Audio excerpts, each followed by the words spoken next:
I'm Jay Jackson. Welcome to WineNewsNoir.com. Thank you for watching, liking, and subscribing on YouTube.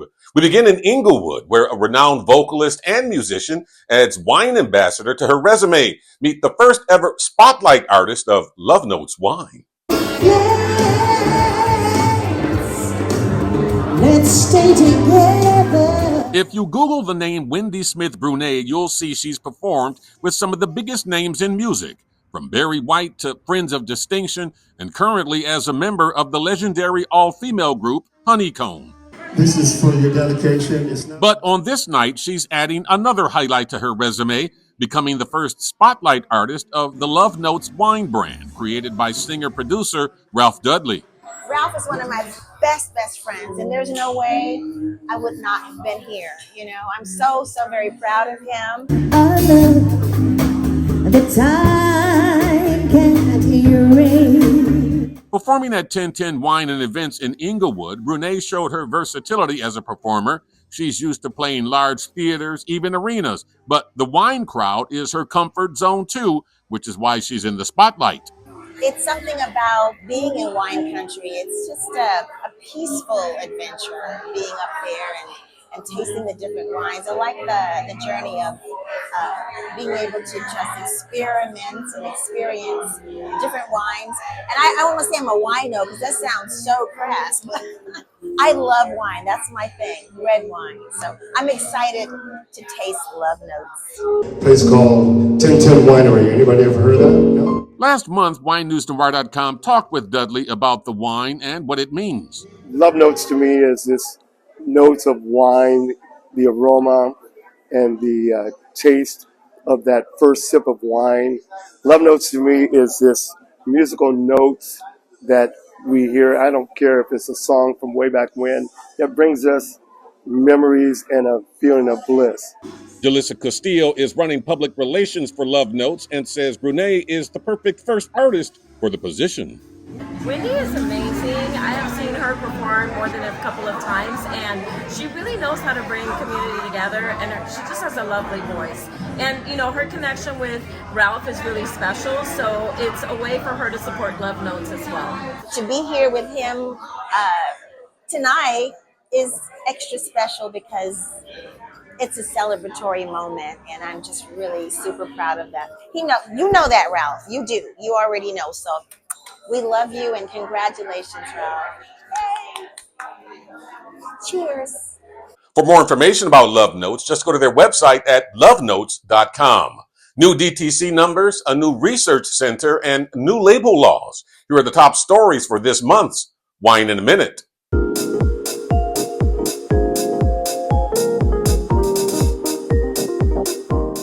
Hopes for a wine turnaround have faded after the latest direct-to-consumer numbers were released. April's shipment direct numbers fell by 2% compared to last year. In March, the numbers actually went up after months of declines. Analysts were hoping it signaled a turnaround in the long industry slump. The new Resnick Center for Agricultural Innovation is now open at UC Davis. The center is a state-of-the-art facility designed to promote advanced research in food technology, teaching, and the environment. Scientists will also study ways to grow food in areas impacted by climate shift. California's American Truth and Labeling Bill is one step closer to reality.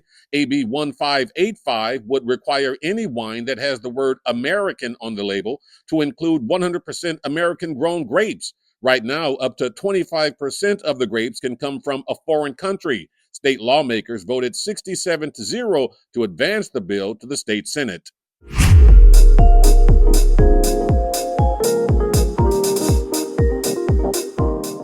And finally, it was 161 years ago, June 19th, the last group of enslaved Americans learned slavery ended in the United States. Millions have been celebrating ever since. Now that it's a holiday, choosing your wine is an important part. We have an expert who can help you do it. June brings Juneteenth, and Juneteenth is a holiday millions celebrate with barbecue, desserts, and of course, wine. And Yana Vasquez knows a thing or two about holiday wine. Her Yana's Wine Corner has racked up hours of conversations about the juice over the years. And we have a beautiful rosé So, what better place to get suggestions starting with red wines? From my Juneteenth red wine, I would recommend Brown Estate Zinfandel. Brown Estate is, for one, is one of the most respected Black-owned wineries in Napa Valley, and their Zinfandel is bold, it's rich, it's perfect for barbecue-style foods that often pair with good celebrations. For white wines, Vasquez experience leads her to Livermore, California for Juneteenth. Mine would be Longevity Wines. They're Sauvignon Blanc.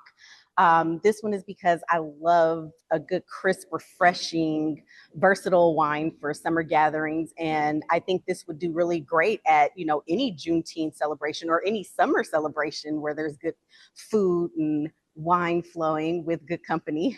And you can't have a celebration without bubbles. And for Yana, pink is perfect. My sparkling selection for Juneteenth would be from the McBride sisters, their sparkling rosé, because for Juneteenth, it's ultimately a celebration of freedom, resilience, joy, and community. So sparkling wine naturally brings out that celebratory energy. Learn more about Yana's wine life on her socials at Yana's Wine Corner.